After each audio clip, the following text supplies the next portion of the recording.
Benito Mussolini dreamed of a new Roman Empire, a glorious power dominating the Mediterranean. He promised Italians a return to the grandeur of their ancestors, a nation of conquest and glory. So why, when the moment finally came, did Italy's military become a running joke? How did this nation, allied with the terrifying German war machine, end up as the Axis's weakest link? This is the story of how a grand ambition built on a foundation of sand led to a truly catastrophic failure. In June 1940, with France on the verge of collapse, Mussolini declared war on the Allies. He figured the war was basically over, and by jumping in at the last minute, he could snag a seat at the victor's table with almost no effort.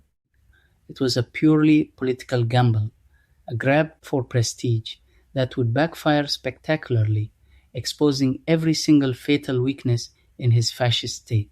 The first pillar of Italy's failure was its industry.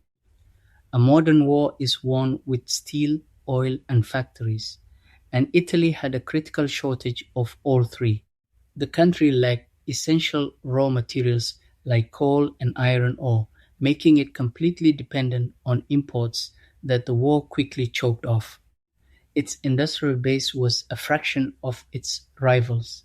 In 1940, Italy produced just 2.1 million tons of steel, compared to Britain's 13 million. This weakness was reflected in its abysmal production numbers. Throughout the war, Italy produced a little over 3,000 medium tanks, including variants. This wasn't just a lack of resources, it was a failure of organization. Mussolini's government struggled to fully mobilize the economy for a total war.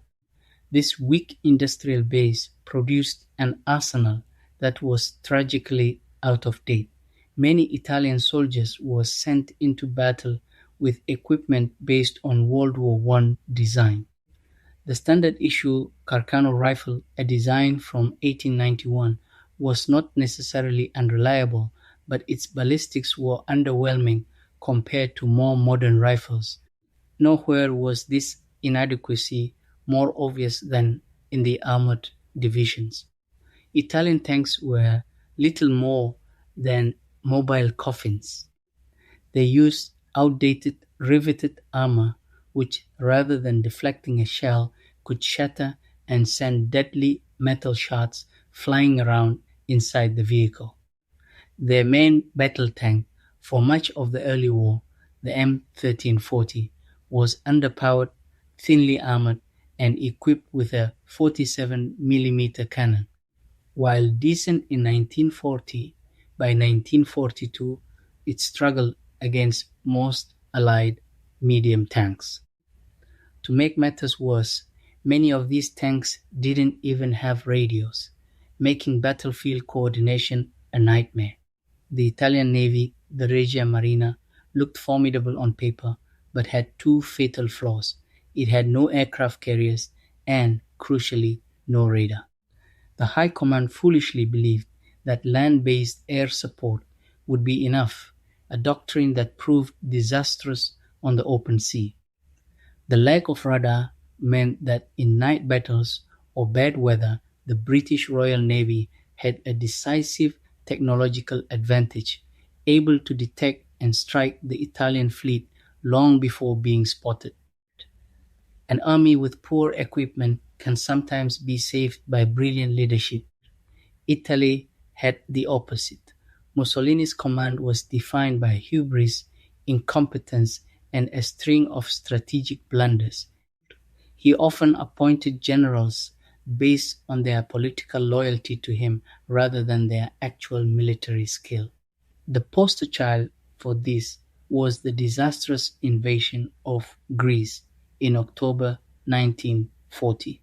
Against the advice of his generals, Mussolini launched a poorly planned attack right as the rainy season began, sending his troops through treacherous mountain terrain.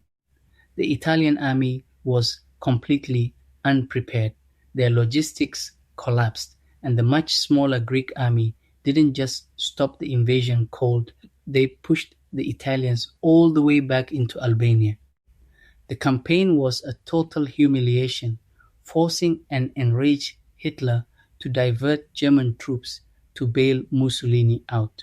This same pattern repeated itself in North Africa, where Italian defeats required the constant intervention of German forces, led by Erwin Rommel.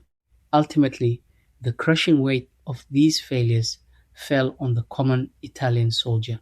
They've often been unfairly stereotyped, but their performance wasn't due to a lack of courage.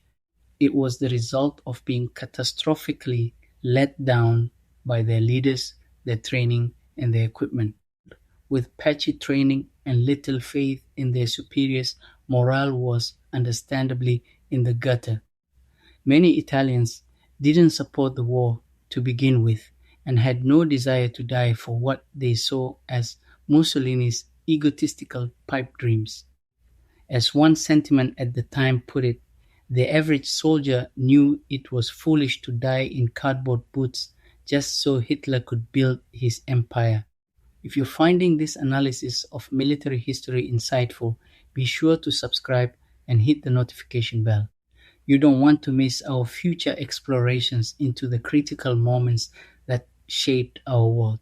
Defeat followed defeat. The string of humiliations in Greece and North Africa paved the way for the Allied invasion of Sicily in 1943. The Italian people had finally had enough. Mussolini was overthrown and arrested, and Italy surrendered to the Allies.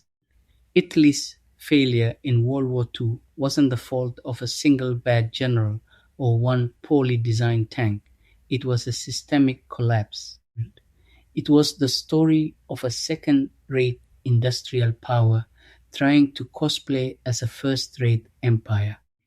Mussolini's ambition built a house of cards, and when the winds of war began to blow, it was always destined to collapse, turning dreams of Roman glory into a cautionary tale of hubris and incompetence.